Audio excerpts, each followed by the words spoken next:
तो क्या हुआ, हमारा स्वामी खानदान भी किसी से कम नहीं है। हमारे यहाँ तो ऐसे लोगों की भीड़ पड़ी है।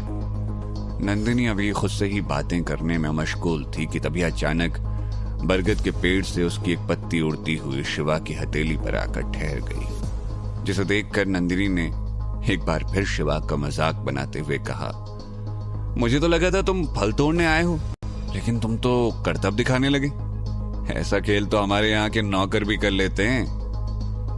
नंदिनी का इस तरह शिवा का मजाक बनाना मुरली काका को अच्छा नहीं लगा, लेकिन फिर भी शिवा को असफल होता देखकर उन्होंने राहत की सांस ली, क्योंकि वो नहीं चाहते थे कि शिवा उस पेड़ के फल तोड़ने की कोशिश में खुद को किसी भी तरह का नुकसान पहुंचाए। लेकिन शिवा ने अब तक कोशिश भी तो नहीं की थी, तो असफलता कैसी?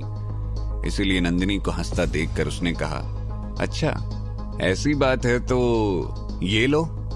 इतना कहकर शिवा ने अपनी हथेली पर गिरी पत्ती को अपनी पहली 2 उंगलियों के बीच फंसाया और मन ही मन खुद पर हंसते हुए कहा, वाह क्या बात है शिवा बाबू, नागलोक में इस तकनीक का इस्तेमाल करके मैं खुद से हजारों मील दूर खड़े दुश्मन के भी टुकड़े कर दिया करता था, और आज इस तकनीक से पेड़ के फल तोड़ रहा हूं। यही सब सोचते हुए शिवा ने एक खास तकनीक से अपनी पहली 2 उंगलियों में फंसी उस पत्ती को बरगद के पेड़ पर फेंक दिया, और हवा से भी तेज गति से उड़ती हुई वो पत्ती सीधा जाकर पेड़ की उस शाख पर लगी जहां वो दिव्य फल लगे थे। जैसे ही वो पत्ती पेड़ की उस शाख से टकराई, पेड़ की वो शाख फलों के गुच्छों के साथ कटकर सीधा शिवा के हाथ में आ गिरी। ये सब कुछ बिजली की गति से इतना जल्दी हुआ कि किसी को कुछ भी समझने का मौका नहीं मिला। लोगों को लगा कि पता नहीं कैसे, लेकिन पलक झपकते ही बरगद के फल खुद ब खुद शिवा के हाथों में आ गिरे। इसलिए शिवा के हाथ में बरगद के फल देखकर सभी की आंखें फटी की फटी रह गई। शिवा की चमत्कारी तकनीक और कलरी पट्टू का ऐसा बेहतरीन प्रदर्शन देखकर नंदिनी की हालत खराब हो चुकी थी। जिसे वो आम और साधारण सा लड़का समझ रही थी, वो तो उस्तादों का उस्ताद निकला। इस वक्त नंदिनी शिवा को देखकर घबराई हुई भी थी और हैरान भी। उसने मन ही मन सोचते हुए कहा, शिवा ने इतनी अच्छी कलरी पट्टू कहां से सीखी? मैंने तो आज तक ऐसी तकनीक के बारे में सिर्फ किस्सों और कहानियों में ही सुना था। मुझे तो पता ही नहीं था कि सच में ऐसी कोई तकनीक होती भी है।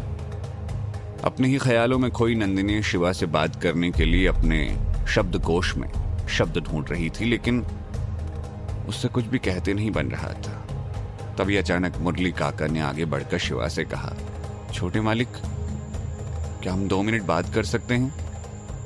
मुरली काका की बात सुनकर शिवा ने हाँ में सर हिलाया, तो मुरली काका ने अपनी बात को आगे बढ़ाते हुए कहा, छोटे मालिक, स्वामी खानदान के बड़े उस्ताद की तबीयत बहुत खराब है।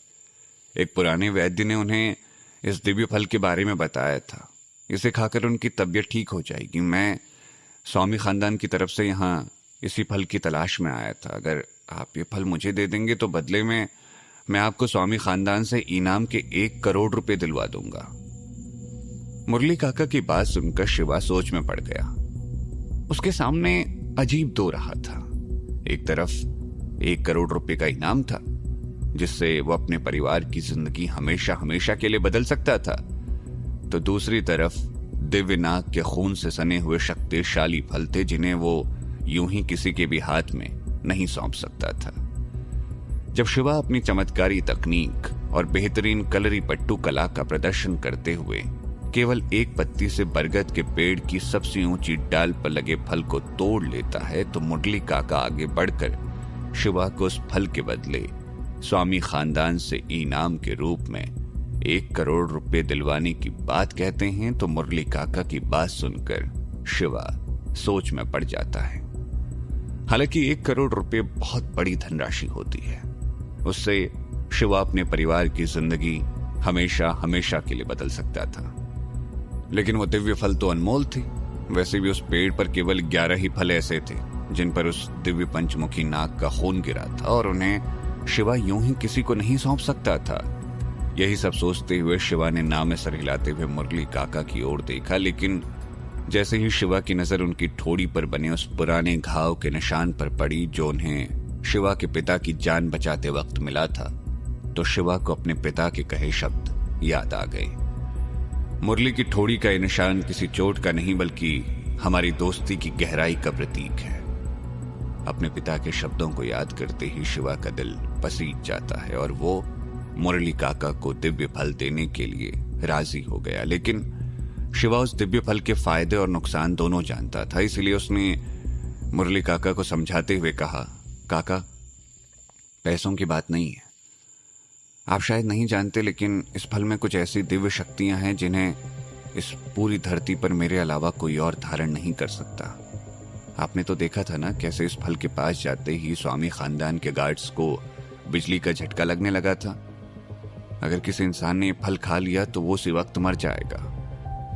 शिवा की बात सुनकर मुरली काका के माथे पर चिंता की रेखाएं उभर आई और कुछ सोचते हुए वो शिवा से कहते हैं, छोटे मालिक, ये तो मैं नहीं जानता कि इन फलों में ऐसा क्या खास है, लेकिन मैं इतना जरूर जानता हूं कि उस्ताद रंगा स्वामी इस वक्त बहुत बीमार है और उन्हें इन फल। वीडियो पसंद आई तो लाइक करें और चैनल को सब्सक्राइब करें नेक्स्ट पार्ट के लिए।